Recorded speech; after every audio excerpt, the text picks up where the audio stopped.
Fidelity. A glass cube on the south bank of the Thames, complete with a special moat to protect it from attack. That's the new face of the US Embassy in London, which is moving from its current site in Grosvenor Square. After an all-American competition, the Philadelphia-based architects Kieran Timberlake were chosen to build the £650 million structure, which they say will use features from the landscape as a security device. Our arts correspondent Nicholas Glass has taken a look. So this is it, the billion-dollar embassy. Boxy, glassy, 12 stories high, south of the river, and at first glance partially moated. This is the design for the new American embassy in London, and thereby the most important American building in Western Europe. It will join a small and expensive club. The American embassy in Baghdad, which opened at the beginning of last year on the banks of the Tigris, also cost $1 billion, as did the new American embassy in Islamabad. High security comes at a cost. The current American embassy in Grosvenor Square is now 50 years old and is no longer up to the job in this post-9/11 world. But for security in Mayfair, would you be moving?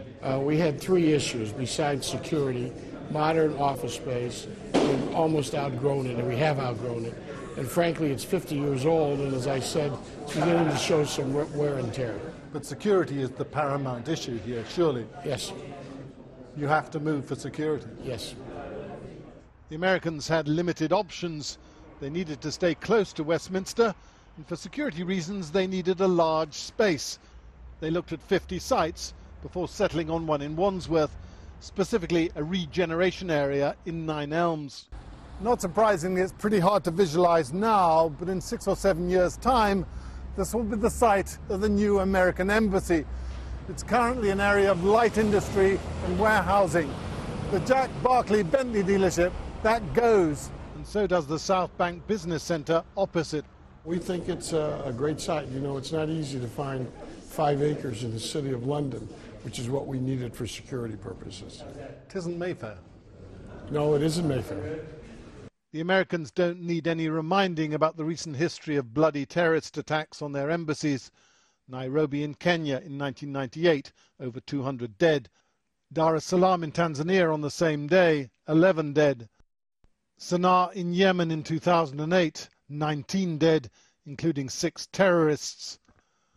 The new American embassy in London will be set back from the Thames. They had talked in military terms of a blast zone 30 metres round the building. Surprisingly, there won't be an obvious perimeter fence. Clever landscaping, the water feature, inclines and embankments serve the same purpose.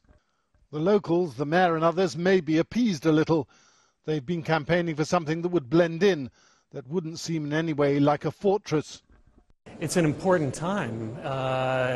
Diplomacy is conflicted by having closed walls and barriers. And I think one of the things, the challenges that we saw in the brief was, how do you open up an embassy? How do you make it welcoming? How do you draw people to it and make it open and representative of a democracy? The American ambassador and the winning architect had prepared their lines. The new embassy would, they said, be open, secure, a beacon of democracy, and our new home in Nine Elms. Nicholas Glass, and one emailing viewer tells us that site in Nine Elms is currently hosting the biggest Psytrance squat parties in London. We'd better go and check it out. Now, with tonight's main business, technology, culture and sports news, back to Kami.